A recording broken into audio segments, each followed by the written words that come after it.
See minu kiri oli toetuskiri Eesti Muinsuskaitse Seltsi kirjale. Selle me kirjutasime enne presidendi külaskäiku siia Narva veebruarikuus. 21. veebruaril oli temal siin ju see teenete märkide kätte andmine. Ja me pakkusime siis, et ta võiks külastada seda kalmistut samal ajal ja nii-öelda avaldada austust nendele siin, sest siin on maetud ju vabadusesti kavalerid. Vähemalt 3, neid me teame pistelistest uuringutest, aga võib-olla ka rohkem.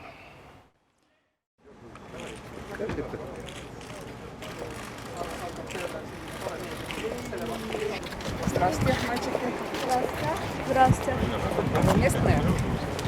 Да. Ты не Марвин, да? Да. А как ты? А что ты делаешь? Спорт тоже? Я занимаюсь английским. Ага, интересно, хорошо.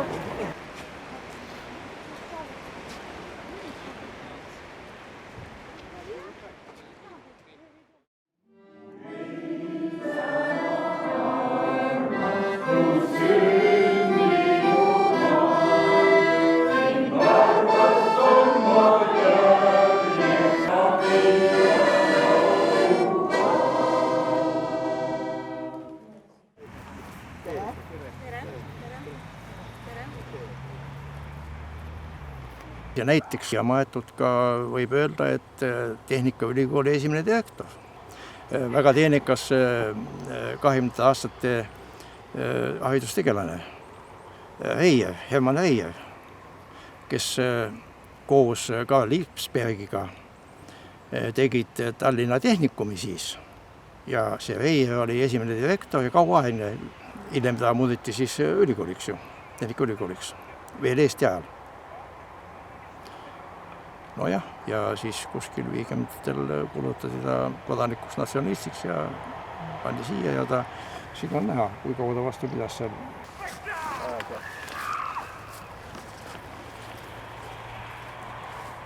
Hermann Reier. Suvi 27.51. Jah, siin arreteerimise aega ei ole praegu.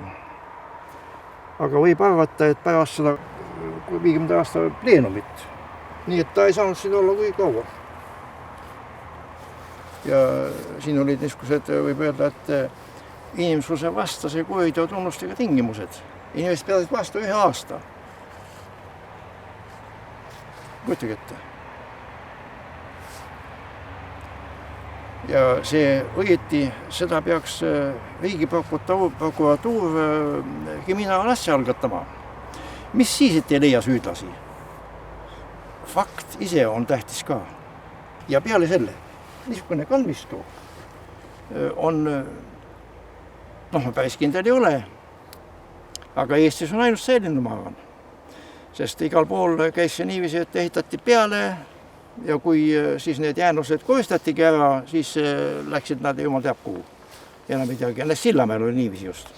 Aga siin oli ta niisuguses metsikus kohas, et siia keegi midagi peale ehitada ei tahtnud, vana suure kalmistu sees.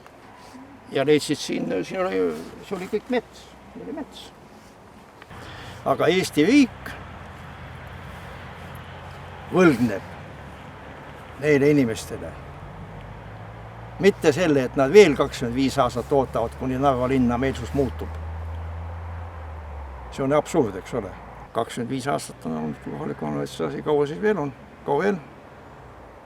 Ja kas siis need vabadusse kangelased peavad nagu ootama või? See on absurdi kõik, eks ole. Ja siis, kui ükskord tuleb avamine, siis käib see mitte niiviisi, et sõidetakse kohale üks, et on jalgratastega, vaid on ajakirjandus, orkestrid ja nii ühesõnaga, nagu ma presidendile ise kirjutasin oma kirjas, et see oleks siia maetute ja Eesti Vabariigi presidendi vääriline.